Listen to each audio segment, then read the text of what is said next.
From the Rogue Word Studio in Dallas, Texas, it's The Lit Show with Jeremy Fee. New episode each Tuesday. Authors welcome, comments encouraged. Hello everyone, welcome to The Lit Show. I'm your host, Jeremy Fee. As always, I've got something special for you today. I'm doing an author spotlight for Stephen King in the Hard Case Crime series. This has 3 books. These books feel very different from Stephen King's other works. We've got Joyland, The Colorado Kid, and Later. I just recently read all 3 of these books. Last month I read Later. For me it was a 5-star read, absolutely wonderful. This month I've read The Colorado Kid and Joyland. I did not enjoy them quite as much as Later, but I did really enjoy reading them, so I highly recommend all 3 books. Whether you're a typical fan of Stephen King or not, there's a chance you're going to like these books. For the book Later, that's the most recent Stephen King hard case crime book. The book is told from the point of view of a boy who is growing up. The boy sees ghosts, and it's not like the movie Sixth Sense. There's something very different going on here. But then the boy grows up and he matures throughout the story, becoming a teenager, and ultimately really the narrative is him as an adult looking back on the events. But Stephen King manages to pull off the interesting technique of making this narrator improve as a writer throughout the story, which is pretty neat as he goes from being a little kid to a teenager and reflecting back on all the events. So I did like the way that was done narratively. I also enjoy that these books contain covers that have a scene from the story. I always appreciate that. As I read Later, I was literally on page 96 and I went, oh, that's what's on the cover. You know, it's neat to have that happen. But this is a story not only about a boy who sees the dead, like sees ghosts from people who've died, but it goes into much more than that. It builds more onto the mythology. I don't want to give you spoilers, but a tad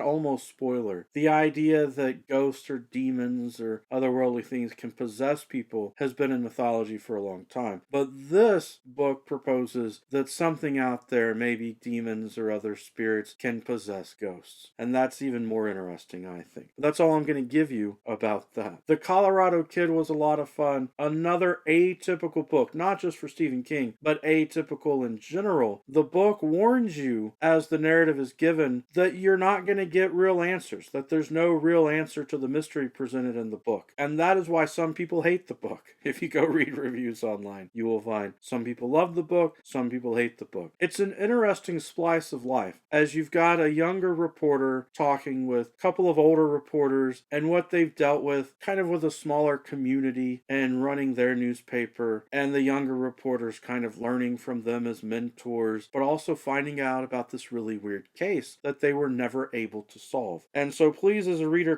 going into it, understand that they never solved the mystery, so they're not going to be able to tell you an answer to the mystery. It's merely an interesting experience to read it and have a character take in the mystery and think it over and question how they've researched it and all of that. I still enjoyed it. Thought it was an interesting read, just not quite as exciting and fun as the book Later. The third book from Hard Case Crime that I read by Stephen King is called Joyland. I have the illustrated edition, which is pretty neat. With the illustrated edition, you get fun little pictures throughout, which does enhance the reading experience. This is the story of a college-age boy who's had issues with his girlfriend, and he's going to work at a carnival for the summer called Joyland. There, of course, are some sort of supernatural things potentially going on. There's a fortune teller, a psychic woman. There's potentially a ghost that is haunting one of the areas. But really, it's a coming-of-age story. It's a really interesting story about someone trying to overcome his first real love in college, breaking up with him, and trying to figure out what he should do with his life as he's working there. I enjoyed those aspects of it. This story just felt like it had a slower pace and perhaps, you know, since it was more about the human experience and the pace was slower, it's something that some people I fear might not enjoy as much, though I still enjoyed it. I think it was a 4-star read for me. So enjoyable, but not quite the fast-paced excitement that a lot of people might have been expecting, and not as much focus on the supernatural. I do actually really enjoy the stories where Stephen King gives us more humanity with the coming-of-age stories and that sort of thing. So these are my book recommendations for you with this author spotlight. I I've really enjoyed reading a lot of Stephen King books lately, and I know some people on YouTube have challenges where they try and read every book by Stephen King, so I am highly considering that. Now that I've read all 3 of the Hard Case Crime books, that's something. I'm working my way through the Dark Tower series. Hopefully, I'll get through that soon, and that'll be a lot checked off. Thinking maybe for 2022, that would be an exciting challenge to add to my reading goals. But that's it for today. I hope that you enjoyed my book talk, book recommendations.